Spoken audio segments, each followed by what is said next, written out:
Assalamualaikum warahmatullahi wabarakatuh. Ketemu lagi di Suara Mercy. Larut dalam duka, percaya.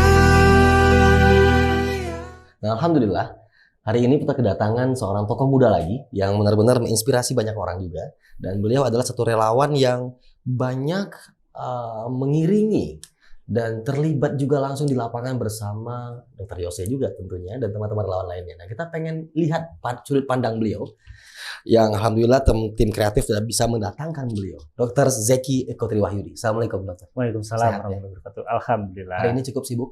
Itu lumayan. Ada pasien? Ada Yang harus ada ditangani rutin. ya? Ya, harus ditangani. Allah. Jadi mundur tadi ya. Ya, Agak mundurnya telat kita, dikit. tapi ada hikmah ya di balik mundurnya semua itu kita ada hikmah. Alhamdulillah kita nyampe di ruangan putih ini di white room. Oke, Pak Dokter, tahun berapa bergabung dengan Mercy saat itu? Masih ingat? Saya bergabung itu di 2005 akhir. 2005 akhir. Menjelang gempa Jogja. Menjelang Peristiwa besarnya menjelang gempa Jogja. Oke. Mm-mm. Tahu Mercy dari saat itu?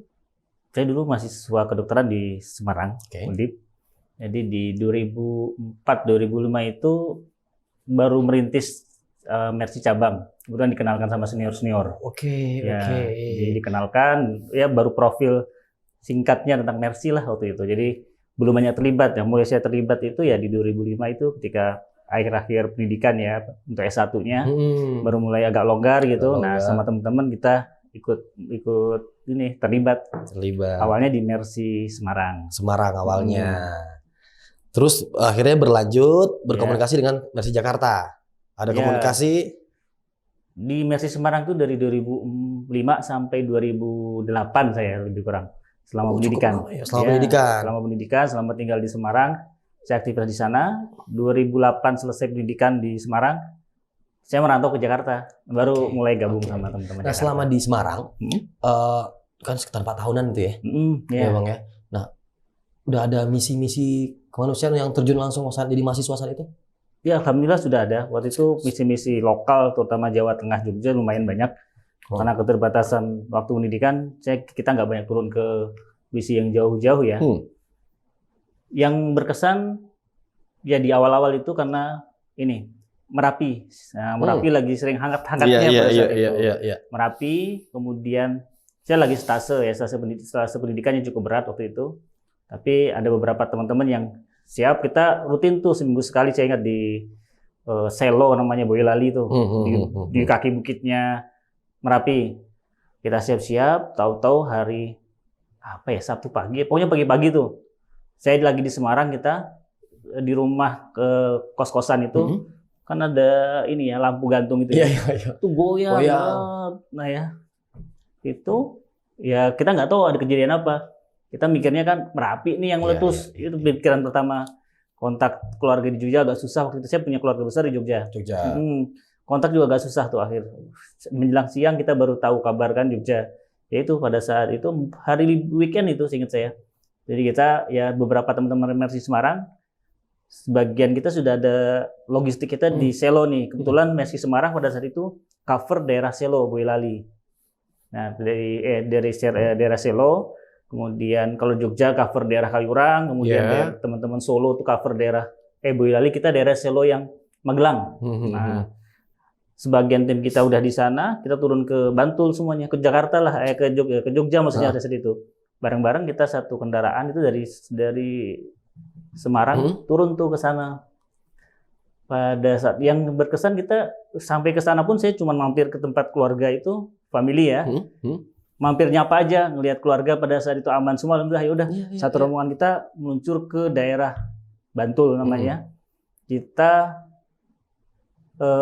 Sabtu malam ya, malam itu kita keliling, saya lupa nih daerahnya. Kita keliling di beberapa desa, bahkan sama satu tim rombongan kita itu yang Semarang ya. Kita tidur di mobil di sekitar sawah deh. Saya lupa, saya nggak ingat daerahnya namanya apa. Tapi kebayang masih suasananya sangat terbayang. Suasananya, jadi kita ya suasananya masih goyang-goyang dikit lah ya. Iya. Paginya baru kita ngumpul sama teman-teman Jakarta pada saat itu. Jadi tim Mercy Jakarta sudah sama Jogja itu sudah di rumah sakit Bantul. Allah. Saya lupa nama rumah sakit apa. Rumah sakit RSUD yang di Bantul. Ah. Nah, seharian 2 hari Minggu kita beraktivitas di sana karena saya sama teman-teman masih pendidikan. Minggu malam kita baru balik ke Semarang. Seharian tapi bermakna 1 hari 1 malam itu kita beraktivitas benar-benar Benar-benar akut. Nah, fase Iya, akut iya, tuh. iya. Fase akut kita ngerasain tuh. nah merasakan betul arti masyarakat itu sendiri, arti Ya, kemanusiaan itu sendiri, itu 2015. awalnya itu. Nah, dari situlah kita mulai banyak aktivitas terlibat di Mercy. Banyak kasus banjir pada saat itu. Ya. 2006, 2007 sampai 2008 itu Ya. daerah pada saat itu kan masih nggak terlalu rata banget banjir ya. Jadi banjir itu banjir daerah Pati, terus apa namanya Bojonegoro kan dari situ lagi angkat-angkatnya. Iya, Kebetulan tim Mercy Jakarta terjun ke sana, tapi sebagian besar tenaganya teman-teman Semarang sama Solo. Nah, saat itu Bang Zeki tuh bagian apa tuh? Saya di pengurusan Mercy Semarang. Oh, pas masuk putra pas di masyarakat itu kan kalau banjir nih. Ya, Nah, itu apakah jadi pengurus di Mercy Semarang. Oke. Tapi masih jadi kita belum selesai pendidikan ya. Heeh. Jadi sebagai ya, asisten mempersiapkan. Iya, Nah, iya, kira-kira iya, seperti itu. Justru ada ilmu di situ ya yang Ya, yang pengalaman, terus pengalaman. apa namanya? Persiapan kita menjelang praktek lah ya. Iya, iya, Tapi iya, kita iya. dapat ilmunya di sana. Nah, oke, setelah hijrah Yogyakarta nih, Semarang gitu kan, akhirnya Ya. Jakarta lah, selesai di sekolah, selesai waktu itu kan. Ya, Nah, tiba-tiba Situ Gintung, ingat memori ini? ya. 2009? 2009 ya. Ya. Nah, itu udah di Jakarta saya. Di Jakarta. Mm. Nah, ini abang sudah selesai ya pendidikan dan udah di Jakarta juga udah itu kerja ya. dokter ya. Udah dokter. Nah, apa yang bisa baca ceritakan sedikit dari Situ Gintung? Situ Gintung itu banjir bandang ya. Iya. Oke, banjir bandang. Kebetulan saya juga tinggal kayaknya saya nginep di Mercy deh waktu itu atau dekat sini dah lupa saya. Oke. Jadi ya Mercy butuh tim untuk fase akut ya. Fase akut kebetulan saya juga agak longgar ya. Kita seharian tuh turun di daerah UMJ kalau nggak salah saya. Oke. Semua di Jakarta kita seharian nyisir ke sana, bantu nyisir daerah lah ya. Pada saat itu ya itu di hari-hari awal, jadi belum banyak tim kayaknya yang turun di situ. Tapi hari-hari berikutnya sudah biasanya kan cepet tuh, apalagi 2009 itu kayaknya banyak tuh terlibat apa namanya kampanye kalau nggak salah. Udah banyak tuh hari-hari berikutnya. Oh iya, Ingat saya. benar. Menjelang kampanye kalau pada saat itu. Jadi banyak tuh tenaga. Jadi cuma 1 hari, hari berikutnya kita nggak terlalu forsir lagi kayak gitu. lagi karena banyak. Itu enaknya kalau menjelang kampanye. Jadi tenaga medis itu, nah kita nggak terlalu berat. Tapi kalau setelah lewat itu baru itu kita berperan banyak biasanya. Sarkas beliau lumayan bagus ya. Jadi seandainya kampanye tiap tahun, biar mudah juga masyarakat terus kan. Biasanya kan baik saat kampanye, banyak yang baik itu. Bang, 2009, 2 September, gempa bumi lagi. Oh ya, Tasik ya. Anda seperti spesialis bencana ya? Ada spesialis perang. Iya, kebetulan Iya. waktu itu masih di dokter umum, waktu saya cukup longgar. Cukup longgar. Jadi Mercy itu kan bergerak di fase akutnya yang lebih banyak advance-nya. Jadi saya banyak terlibat di tim advance. Ketika dibutuhkan di minggu-minggu awal, ya saat itu kita berperan. Jadi menyisir daerah, kemudian memetakan kondisi di lapangan, memberikan advice untuk tim berikutnya. Iya. Jadi saya dipercaya ikut tim itu biasanya ketika awal-awal. Nah, putar balik ke belakang sedikit. Cabang Mercy Semarang. Akhirnya abang dipertemukan dengan banyak pertemuan kemanusiaan lah di setiap misi-misi yang akhirnya ketemu Jakarta. Ya kan? Apa yang membedakan secara culture, emosional dengan Mercy Jakarta dengan cabang-cabangnya? Ya. Yang bisa abang lihat bahwa ternyata ini Mercy gitu. Ya, saya yang membuat cukup dekat dengan Jakarta pada saat itu, ketika misi-misi di daerah itu beberapa relawan itu kan terjalin komunikasi yang intens sama beberapa staf Jakarta. Ya. Nah, dari situlah kita lebih dekat dengan Mercy Jakarta. Saya ingat pada saat itu banjir-banjir itu yang banyak terlibat kan Dr. Henry sama Bu Ira. Kebetulan yang masih itu manajer operasional itu Bu Ira. Jadi beliau sering ke sana, kita sering diskusi. Pada saat kalau dulu zaman saya ya lulus pendidikan dokter itu ya kalau saya bukan PNS, bukan belum PTT, ya saya akan ngamen di Jakarta. Ya. Kesempatan ngamen itu karena sudah ada komunikasi dengan beberapa senior Mercy di sini, alhamdulillah welcome dan budayanya sedikit berbeda. Kalau di Jakarta sebenarnya terbuka, tidak Kalau Mercy Jakarta itu kalau datang rajin ya silahkan akan lebih banyak mengenal. Iya. Ya. Apalagi saat Kultur- ngamen saat itu ya, bisa Ya, sering ngamen lah. sudah banyak di Jakarta lah waktunya, Ya. sudah aktivitasnya banyak di Jakarta. Ya budaya memang berbeda sebenarnya. Orang Jawa Tengah, Semarang, Solo, Jogja itu kalau ke senior itu kan biasanya agak nunduk, agak malu ya. Kalau nggak diundang nggak datang. Iya. Ya kebetulan background saya itu besar di luar Jawa, jadi mulai sampai Jakarta pun nggak terlalu inilah ya. Alhamdulillah welcome di Jakarta. Iya, nggak asing lah. Nggak asing. Ketika ngamen pun saya tinggal di klinik misalnya. Di tahun kedua sudah tinggal di kantor, sudah welcome. Iya. Nah, saya termasuk santrinya sini lah. Iya, santri. Santrinya Keramat Lontar. Iya. Sempat hampir setahun lebih sebelum saya nikah. Nah ini nih, Nah. biasanya kayak gini cikal bakal menjadi penerusnya banyak senior kita di presidium kita di sekarang segini. Nah, untung ada Dr. Zaki ya, mudah-mudahan insya Allah ya di tangan beliau. Insya Karena Allah. perjalanan-perjalanan yang kita lihat lagi. Nah, sedikit. Oh ini ada Bang Farid juga nih, Bang Farid Salib. Ada Dr. Yose juga. Ingat memori ini?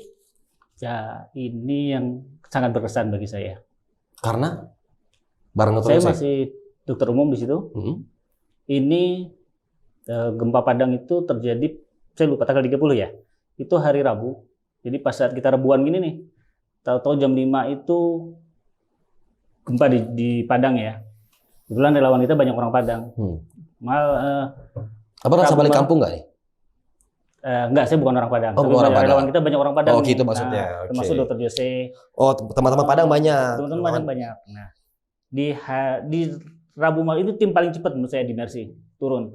Karena kita gempa nih jam 5, Hmm. kita masih rebuan nih di sini. Ya udah Iya, diputuskan iya. juga malam itu berangkat. Berangkat. Kita berangkat satu tim itu 8 atau 9 orang. Jadi kita siapin berangkat, kontak sana sini untuk berangkat. Walaupun berangkatnya besok sore jadinya, Iya, besok siang ya sama timnya Kemenkes. Kamis ya jatuhnya ya. Ya, Kamisnya Ah, ah. sama tim Kemenkes.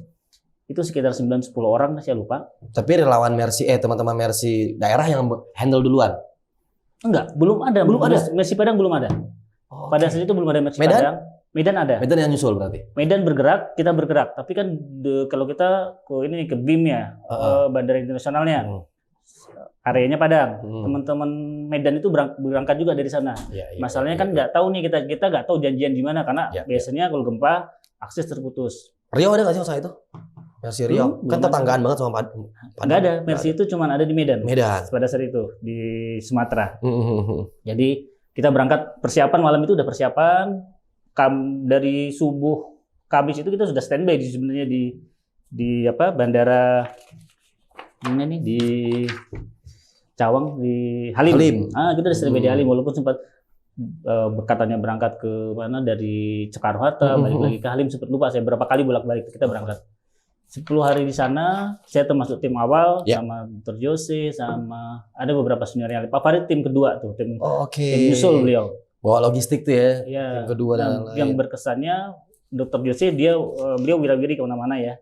Saya diamanahin sebagai koordinator walaupun senior semua hitungannya. Ada Dr. Nazar, ada Dr.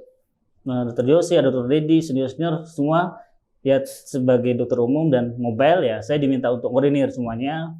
Kita 2 minggu, saya 2 minggu full tuh di tim awal. Alhamdulillah. Di 1 hari di rumah beliau, hari berikutnya sudah di rumah sakit Pariaman, RSUD. Orang sudah Pariaman. Ya, jadi Oke. kita itu suasana lantai 2-nya base camp kita di sana. Kita dikasih tempat tinggal Bentar yang ini. yang kanan Ya, atas. Karena atas ini kan. Ya, itu tempat base camp kita di lantai 2-nya Dua. UGD-nya Pariaman. Pariaman. RSUD Pariaman. Oke. Itu kita sempat 2 mingguan lah kita di sana. Jadi kita satu tim penuh. Mercy pada situ berangkat ada dokter bedah, ada dokter anestesi, ada Tapi perawat. ini nggak kali pertamanya Bang Zaki sama Dr. Yose kan dalam satu lapangan. Enggak. Sebelum-sebelumnya pernah Sebelumnya udah sering ketemu dan Ketemu. aktivitas lokal di Jakarta, Jakarta sudah sudah ada. selalu gini. Kepikiran nggak sih kenapa sih Dr. Yose milih gua nih? Dokter Ya. umum muda Ya, itu lagi. langsung ditunjuk aja ya. Iya, senior lagi yang Ya, harus. senior mungkin karena diminta bisa bergerak lebih mobile sama Yes. dibanding yang lain. Tapi pada saat itu kita di rumah sakit itu, ya saya sama Kak Ita, Dr. Hadiki tuh, kita satu tim tuh di saat itu. Oke, Kak Ita ikut tuh ya? itu Kaita, saya sama Dr. Hadiki, saya sama-sama dokter umum sama Dr. Hadiki.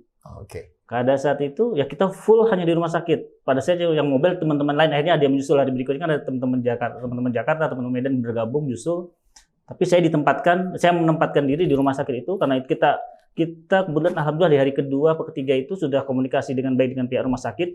Mereka ada dokter bedah tapi tidak ada dokter bedah ortopedi. Mereka cukup pasrah ketika tim Kemenkes dan bantuan itu masih fokus di Padang. Iya. Kita turun di sana. Alhamdulillah jadi kita tim pertama di Rumah Sakit Pariaman termasuk tim awal, sehingga karena tim kita lengkap kita bisa bekerja sendiri. Iya. Pihak rumah sakit pada situ menyerahkan satu bangsal. Di satu bangsal itu hampir 45 pasien. Ini belum ditanganin lebih lanjut. Dari 1-2 hari itu sempat di dokter bedahnya baru sempat membersihkan luka lah ya istilahnya ya. Jadi patahnya belum ditanganin, dilakukan pemeriksaan lebih lanjut. Nah, tim kita mengerjakan hampir 45 pasien itu merawat hitungannya selama 2 minggu pertama. Jadi dipercaya full. Kita mintanya kalau memang dipercaya kan, ya udah kita handle dari A sampai Z. Oh, jadi di hari-hari awal itu seminggu pertama kita bangun jam 5 pagi gitu ya persiapan. Emang NGO lain nggak ada? Sorry. Kebanyakan di Padang. Kita di Pariaman. Fokusnya di Padang pada saat itu. Karena ya tim kita pada saat awal datang melihat Padang banyak tim, kemudian rumah sakit tidak layak, kita menganggap tidak layak pada saat itu karena masih mulai telusur lah ya mana yang kita telusur. Kemudian kita melihat salah satu titik berat kan di Pariaman. Pada situ belum banyak tim yang turun di sana. Di hari kedua kita sudah di Pariaman. Kita di Pariaman, ya udah sepakat dan bangunannya layak, kita diberi akses sama pimpinan rumah sakit, kita dipercaya ya kita handle tuh 45 pasien adalah 40 sampai 45 pasien ada satu bangsal itu. Jadi beberapa hari itu kita tentukan prioritas hari ini siapa yang dilakukan tindakan. Jadi dari jam 5 pagi sampai jam 9-10 malam kita baru istirahat. Itu beberapa hari itu Spartan seperti itu. Nah, saya sebagai dokter umum pada saat itu sama dokter Hadiki ya. Kita sebagai asistennya Kaita karena kita masih dokter umum. Kaita udah asisten bedah. Yang operasi dokter Jose, ada dokter ortopedi juga di situ, ada dokter ada 2 dokter bedah ortopedi. Jadi kita asisten, kita nyiapin alat, kita setting alat. Nah, bantu Kaita. Jadi itu salah satu pengalaman yang membuat saya sangat tertarik dengan dunia ortopedi. Dan mahal sekali ya. Dan mahal sekali rasa. Itu 2 minggu bermakna bagi saya di sana. Ternyata ya tadi ya, benar juga apa yang Dr. Zaki bilang. Ternyata kemanusiaan itu yang memberi ilmu, bukan kita yang memberi kemanusiaan. Jadi saya banyak berhutang di sini. Banyak berhutang di sini, luar biasa. Allah. Nah, tiba-tiba selain nasional, internasional. Ini misi pertama internasional, Bang Zaki? Sebenarnya bukan misi bencana sih. Di 2009 itu saya 2009 juga? 2009 pernah, tapi bukan misi ini, misi khusus ya. Misi khususnya TKI kita ada yang stroke di Oman. Pada saat itu saya sama Dr. Herman Paru kita dipercaya mengevakuasi dari Oman balik ke kampung halamannya di Purwokerto. Jadi kita berdua mengevakuasi beliau yang nggak sadar, jadi mengembalikan ke keluarganya. Dia di Oman hampir 6 bulan dirawat. Kemudian pihak keluarga sudah minta dikembalikan. Harapan hidup sudah nggak terlalu banyak ya, walaupun tapi di sana pasien 6 bulan itu terawat dengan baik. Maksudnya badannya berisi walaupun nggak sadar ya dalam topangan berbagai macam obat. Seminggu ya kita misinya adalah membawa balik beliau dalam keadaan hidup sampai ke kampung halamannya. Ya, nah, itu kedutaan juga saat itu. Pihak perusahaannya yang kontak ke Mercy. Ya, jadi kita berdua ya, saya sama Dr. Herman yang bawa pulang. Walaupun seminggu kemudian beliau meninggal, tapi kan keluarga ikhlas ya, karena bertemu dengan keluarga, dimakamkan di lingkungan keluarga. Itu misi pertama. Yang kedua nih yang Filipina ya. Iya, Topan Haiyan. Filipina 2013. Hampir sekitar 2 mingguan ya, Bang Zaki di sana. Kita rata-rata tim luar negeri itu kalau bukan daerah konflik, 2 mingguan sih cukup. Baru di rolling lagi kalau seandainya panjang ya. Kalau panjang ya baru disiapkan. Tim asisten rata-rata 2 mingguan, 10 sampai 2 mingguan. Jadi kalau lagi pakai rompi itu pasti ingat sesuatu hal ya, karena setiap turun lapangan rompinya begitu. Kalau kita lihat. Nah, apa yang bisa Bang ceritakan dari sini? Topan Haiyan itu ini kan bukan budaya Indonesia, ya? Bukan Indonesia, ini orang Filipina. Tapi secara budaya mereka dekat dengan kita. Dekat banget. Walaupun bahasa mungkin berbeda jauh ya. Bahasa Tagalog itu berbeda dengan bahasa kita. Tapi mereka orang-orangnya sangat ramah, welcome. Walaupun di sana agamanya Katolik ya mereka ya. Tapi mereka sangat welcome ke kita. Mereka tahu kita tidak makan apa. Oke. Kita ditempatkan di sebuah rumah sakit kecil, bukan kayaknya perusahaan atau apa gitu, perusahaan tebu atau apa lupa saya. Itu ya rumah sakitnya nggak besar, tapi di situ kita disambut dengan welcome, diarahkan, disambut di sana. Kita tinggal di sana hampir 2 mingguan, 10 hari ada lah ya. Kita tinggal, kita melayani pasien-pasien yang akibat badai ya. Cedera-cedera ya. Kebetulan kita di situ ada dokter bedah ortopedi, ada dokter bedah digestif, ada dokter bedah saraf. Nah, tapi bedah digestif sama ortopedi kebetulan yang banyak kasusnya. Ya kita menangani beberapa pasien di sana. 2 minggu kita disambut dengan ramah. Bahkan sampai saat ini tim rumah sakit itu masih sering komunikasi ke kita. Bahkan sebelum COVID itu mereka berkunjung ke sini. Ya Allah. Silaturahmi. Dan itu masih terjadi walaupun kita berbeda agama ya. Jadi mungkin orang melihatnya bahwa Mercy hanya identik dengan Palestina misalnya. Nah, itu. Padahal kita juga dimanapun, alhamdulillah kita terbangun. Teman-teman yang berangkat ke mana? Ya, Myanmar contohnya. Myanmar, terjalin komunikasi. Ke Pakistan. Ada yang Sudan. Ke Nepal. Maksudnya bukan Muslim ya. Daerah itu masih terbangun komunikasi kita sama mereka. Dan itu yang Mercy, yang menurut saya sangat sisi kemanusiaan itu bisa membangun banyak silaturahmi, banyak pertemanan tanpa batasan agama. Itu yang kita coba kita terapkan dan masih berlanjut sampai saat ini, yang mungkin berbeda dari organisasi lain ya. Itu yang saya rasakan, ya itu yang kita jaga. Nah, saat waktu di Haiyan, tim medis di sana cukup atau kurang atau bagaimana? Kalau nyampe ke sana kita nyampe pada saat itu di Manila ya. Di Manila itu sebenarnya relatif stabil. Yang bermasalah kan di Filipina Selatan, di daerah Cebu ya. Cebu, kita diarahkan ke Cebu. Jadi kita berangkat ke Cebu, kemudian diterima di ibu kotanya, ibu kota provinsi. Kita diarahkan ke daerah yang belum banyak tercover pada saat itu. Saya lupa nama daerahnya, tapi sekitar 2-3 jam dari kota Cebunya. Jadi kita ke sana di rumah sakit itu, kita berinas lebih kurang semingguan, 10 hari lah ya, sebelum kita balik ke Jakarta. Ya semingguan kita di situ di rumah sakit itu. Jadi kita tinggal di rumah sakit itu, beraktivitas sama. Kebetulan di sana tidak ada dokter ortopedinya, hanya dokter bedah umum sama dokter oksigen. Jadi kita sangat diterima. Dan saat itu saya masih dokter umum pada saat itu. Saya belum pendidikan, belum pendidikan ortopedi. Di situ ada senior saya yang dokter. 2013 belum ya? Saya belum. Ya tadi ikut tim di sana. Kita melayani pasien di rumah sakit itu. Ya semingguan, alhamdulillah terkendali. Ya kita selesaikan misi, kita kembali ke Jakarta. Tapi ya tadi badai itu ke Indonesia mungkin belum merasain ya. Iya. Di Filipina mungkin udah sering berkali-kali dan mereka jauh lebih siap. Tapi memang kerusakannya cukup besar. Kerusakannya pada saat topan Haiyan itu cukup besar. Nah, ini makanya banyak mengundang relawan NGO dari luar ya. Mereka cukup welcome walaupun dengan ya kita kalau turun keluar kan mesti ada kompetensi yang tepat. Nah itu harus sampai. Jadi bukan hanya sekedar relawan datang, kita diminta kompetensi kita jelas semua, dan diarahkan. Kalau kita kompetensi kita tepat, ya diarahkan. Kita dikasih tempat sama mereka. Dan mereka sangat welcome, terbuka dengan kita. Kita bareng di sana sama dokter bedahnya, sama dokter anestesinya, disambut dan sampai saat ini masih terjalin komunikasi dengan mereka. Ya kan, emang namanya juga kadang negara lain ya, Bang Zeki ya, bencana lagi.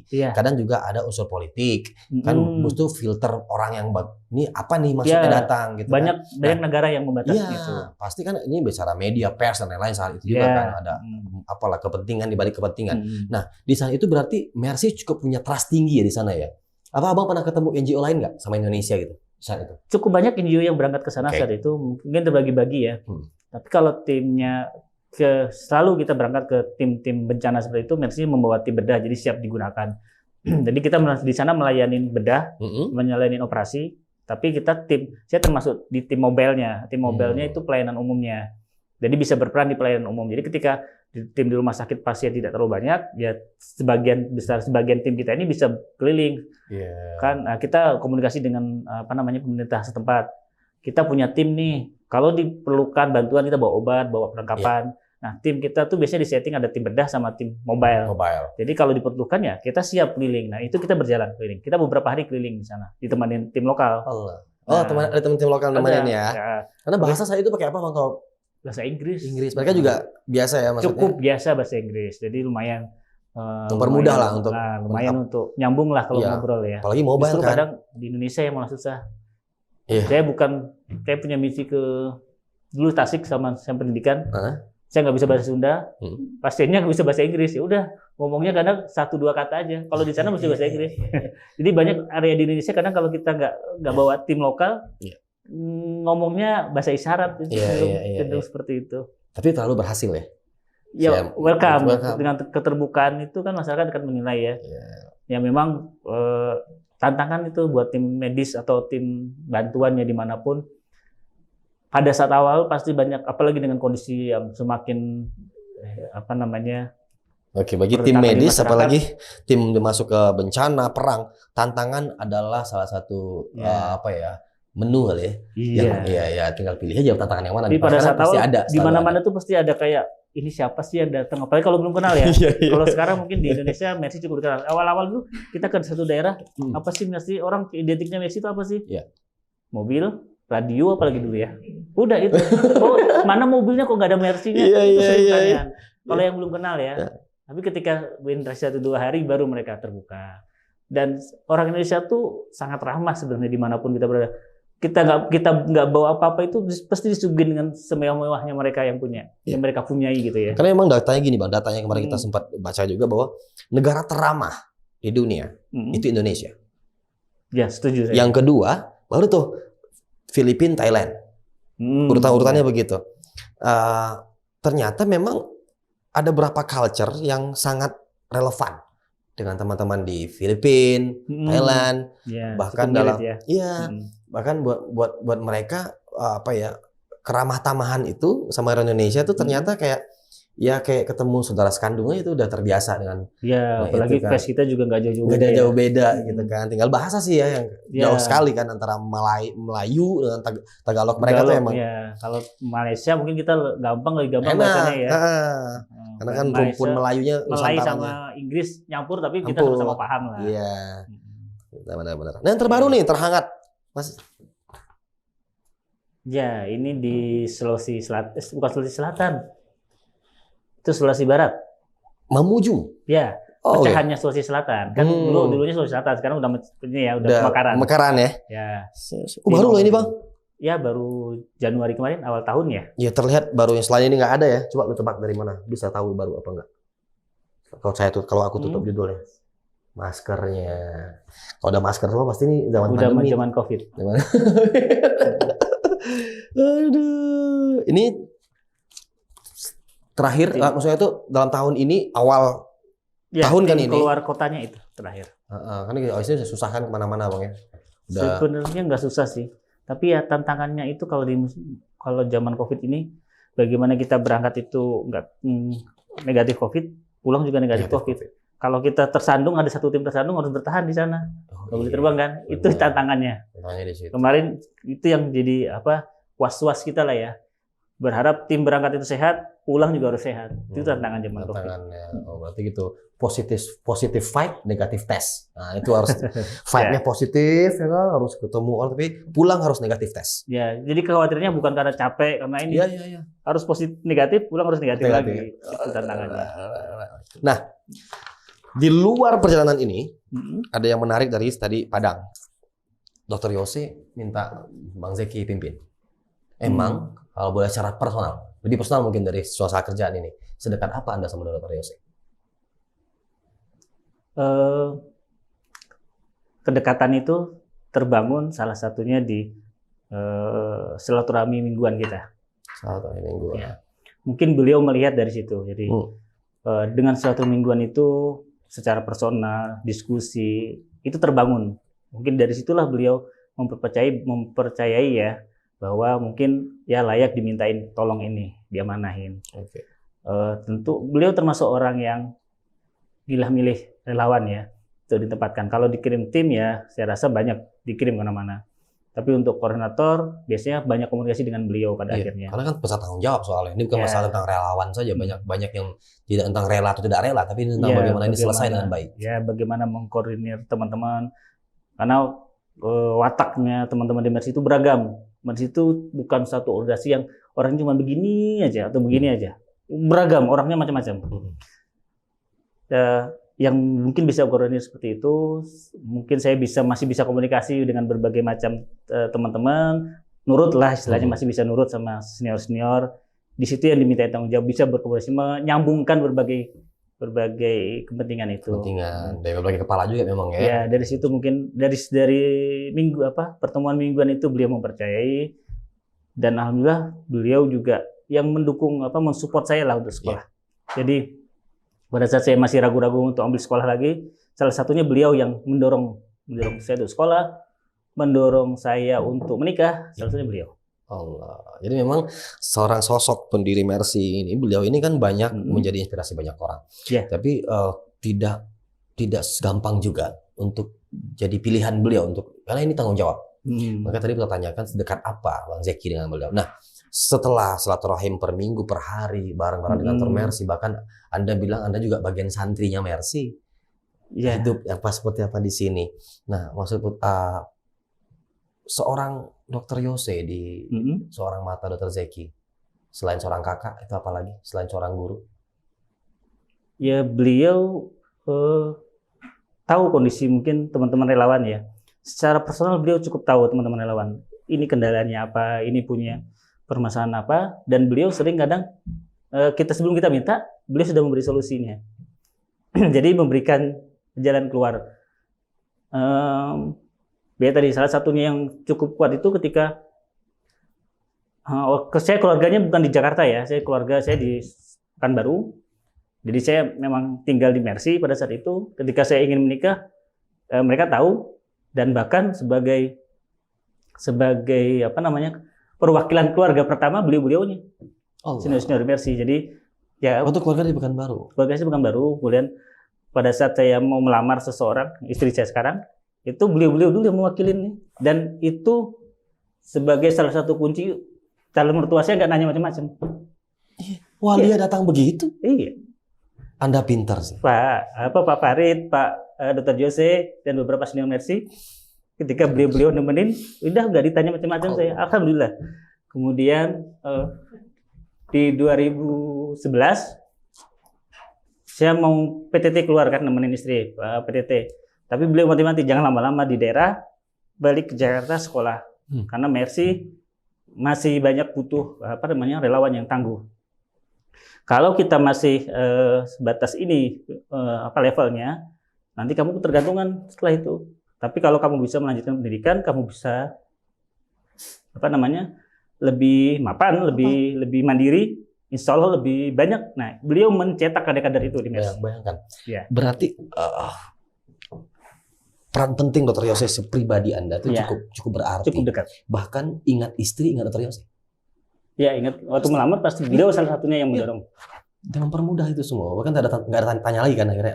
Itu alhamdulillah, insya Allah. Kemudian yang nggak bisa dihilangkan sih sebenarnya dari itu. Ini historical itu sekali. Itu salah satu utang besar saya teman-teman senior di Mercy. Wow. Ya. Ternyata Dokter Yose tidak hanya dikirimkan tidak hanya memilih beliau untuk jadi koordinator, tapi juga memilih beliau untuk mampu hidup layak berumah tangga. Beliau juga menasihati banyak hal pasti. Ya, kita banyak diskusi lah ya, banyak berdiskusi. Itu salah satu yang banyak memberikan wawasan dan kita teman-teman. Anda sangat merasa kehilangan ya dengan Dokter Yose. Ya, karena di akhir-akhirnya pun saya termasuk yang dekat dengan beliau dan ngurusin beliau selama sakit ya. Jadi cukup dekat dan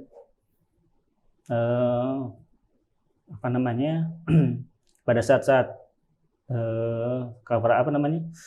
akhir-akhirnya beliau pun kita temenin. Alhamdulillah cuma beberapa teman-teman. Jadi cukup ya, keluarga beliau adalah keluarga kita sama. Jadi ketika beliau sakit berat, ya teman-teman lah yang kita juga merasakan sakitnya. Jadi satu ya alhamdulillah yang di kita yang di pusat ini ya itu sudah terbangun. Jadi ketika ada seseorang yang sakit, ya itu satu keluarga besar kita lah yang ngurusin, kira-kira begitu. Sakitnya saudaramu adalah sakitmu juga. Ya, kekeluargaan itu ya seperti saudara kandung jadinya. Itu saya rasakan. Jadi sama-sama, ya apalagi beliau yang sakit, kita banyak yang berhutang budi juga dengan beliau. Ya pasti sangat dekat dengan beliau saat itu. Makanya mudah-mudahan ke depan apa yang sudah beliau gagas besar ini, apa yang sudah beliau perbuat, mampu Dokter Zeki teruskan dengan baik, dengan energi-energi itu yang harapannya, energinya. mudah-mudahan energi. Beliau wafat, tapi masih banyak, insya Allah masih banyak kader-kader Mercy yang akan meneruskan dan mengembangkan. Itu yang kita harapkan. Maksudnya yang nilai-nilai Dr. Yose nggak pernah hilang, Insya Allah. selalu menjadi akar, termasuk dengan Dr. Zeki sendiri. Ada banyak poin Dr. Yose di pikiran Anda, ada banyak nilai Dr. Yose di kehidupan Anda. Benar sekali. Oke, sebelum kita tutup, ini agak melo sih memang. Karena tadi beliau juga, wow. Terbawa di sana jadinya. Iya. Tapi saya bisa merasakan, memvisualkan bahwa bagaimana saat itu Dr. Zack keadaan begitu ya, lagi ya biasa dalam bencana juga keadaan Jakarta seperti ini. Iya. Tiba harus menikah dan harus mapan dengan ini keadaan. Sedangkan pasti banyak yang di pikiran saat itu. Ada sosok yang selain guru, selain mentor, justru juga orang tua saat itu. Kebayang bagaimana rasa emosional apa yang terkandung. Secara psikologis itu sangat kental sekali. Jadi wajar kalau seorang Dr. Zack akan sangat bisa netesin air mata. Iya. Untuk bisa ingat itu semua. Oke, sebelum kita tutup, mungkin Dr. Zack bisa ngomong sama teman-teman netizen. Enggak cuma netizen doang, tapi relawan dimanapun. Apa yang ingin Dr. Zaki bilang, sampaikan untuk tetap memberi warna, tetaplah istiqomah di Mercy. Dan Mercy juga tetap istiqomah untuk kemanusiaan. Intinya apa yang bisa dibagi ke teman-teman di rumah sana untuk bisa bergabung di sini.